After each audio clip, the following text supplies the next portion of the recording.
تو جب غلط آرڈر نکلتے ہیں تو غلط عمل ہوتا ہے، اور جب صحیح آرڈر نکلنا شروع ہو جاتے ہیں تو پھر صحیح عمل شروع ہو جاتا ہے، اور جب صحیح عمل بدن سے نکلنے شروع ہو جاتے ہیں تو پھر انسان کو اس عمل کے کرنے پر چاہے وہ تکلیف والا ہو، اندر سے قلب میں ایک سکون محسوس ہوتا ہے۔ ایک آدمی ہاتھ گاڑی لے کے ڈھکل رہا مونڈے پہ سے، بہت زیادہ وزن ہے اور تم ٹو ویلر پہ جا رہے، لیکن تمہارا دل نے اس بات کی گواہ نہیں کیا کہ ایک انسان میں ہوں، میں گاڑی پہ جا رہا، یہ مزدور آدمی ہے ڈھکل رہا ہے، اس سے گاڑی ڈھکلی نہیں جا رہی، آپ نے گاڑی سائڈ میں کھڑے کرے، اس کی گاڑی کو دھکا لگا کے اس کا جو وہ چڑھاؤ پار کر دیے۔ صحیح بتاؤ ایمانداری سے کیسا سکون ملتا؟ اس سے کوئی پہچان تھی تمہاری میری؟ اس سے کوئی رشتے داری تھی ہماری؟ کچھ نہیں تھا، لیکن قلب کے اندر جو سکون ملا ہے وہ کیوں ملا ہے؟ کیونکہ دل نے صحیح فیصلہ دیا ہے، اور جب دل صحیح فیصلے کرتا ہے، اعضاء اس کے تابع ہوتے ہیں، تو سب سے پہلے نیکی کے کام پر اللہ تعالیٰ دلوں میں اطمینان اور سکون دیتے ہیں۔ تو اب بتاؤ، ہاتھوں کو بنانے کی ضرورت ہے کیا؟ آنکھوں کو صحیح کرنے کی ضرورت ہے کیا؟ پیروں کو صحیح کرنے کی ضرورت ہے کیا؟ کان کے سننے کو صحیح کرنے کی ضرورت ہے؟ کسی کو بھی صحیح نہیں کرنا ہے۔ صحیح کس کو کرنا ہے؟ بولو، دل کو صحیح کرنا۔ یہ صحیح، پورا نظام صحیح، یہ بگڑ گئی بھٹی کبھی کبھی، اللہ معاف فرما دے۔ یہ دنیا میں فساد، یہ دنیا میں ظلم و زیادتی، یہ دنیا کے اندر ننگا ناک، یہ دنیا میں جو کچھ حیوانیت سے بدتر، جب انسان اس کے دلوں کے بگاڑ کے ساتھ جب دنیا میں زندگی گزارتا ہے تو انسان اس زمین پر ایسے ایسے کام کرنا شروع کرتا ہے کہ جانور تو انسان جانور شرمندہ ہے کہ میں جانور ہو کے بھی میں نے ایسی حرکت نہیں کرا، تو انسان ہو کے ایسی حرکت کرتا ہے۔ کیوں؟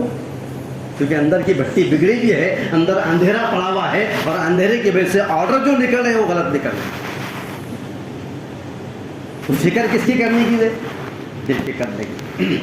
دل صحیح تو سارا نظام صحیح، اور دل کی بھٹی بگڑ گئی کبھی تو ختم۔ اور صحابہ کے اوپر صحابہ کرام رضی اللہ اجمعین پر اللہ کے رسول جو محنت کر رہے تھے، ان کے کانوں پہ نہیں، ان کے آنکھوں پہ نہیں، ان کے ہاتھوں پہ نہیں، ان کے پیروں پہ نہیں، ان کے دماغ پہ محنت نہیں کرے تھے، ان کے دلوں پہ محنت کر رہے تھے۔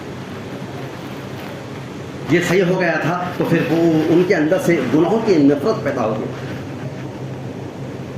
ورنہ آج کے دور کے اندر بھی جس ملک میں ہم رہتے ہیں، اس ملک کے اندر قوانین بنے ہوئے ہیں، سنویدھان بنا ہوا ہے کہ آپ اگر ایسا حکم توڑتے ہیں سنویدھان کا اور قانون کا تو آپ کو یہ سزا ہے، یہ سزا ہے، یہ سزا، یہ سزا ہے۔ ایسے وہ زمانے کے اندر بھی قوانین بنے تھے اسلامی شریعت کے جو آج بھی قائم ہے اور قیامت تک رہے گے انشاءاللہ تعالیٰ۔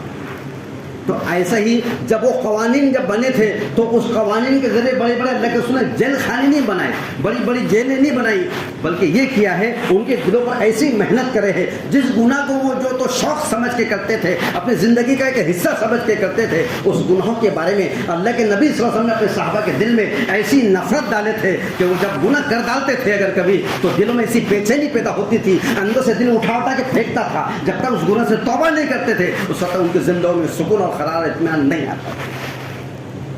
تو کب؟ جب دل بن جاتے ہیں، اور جب دل بن گیا تو سارا نظام بن گیا، اور دل نہیں بنا تو اس سے کچھ نہیں بنا۔ اس لیے آخری بات ہے کہ اس دل کو صحیح کرنے کے لیے قرآن پاک کی تلاوت، موت کی یاد، اور صبح اور شام تین مرتبہ تسبیحات کی پابندی، تیسرا کلمہ، درود شریف اور استغفار پڑھیں گے۔ اللہ ہم سب عمل کرنے کی توفیق عطا فرمائے۔ اگر کوئی عذر نہ ہو تو دوستان ہو کر بیٹھیے۔ خطبے کے آداب میں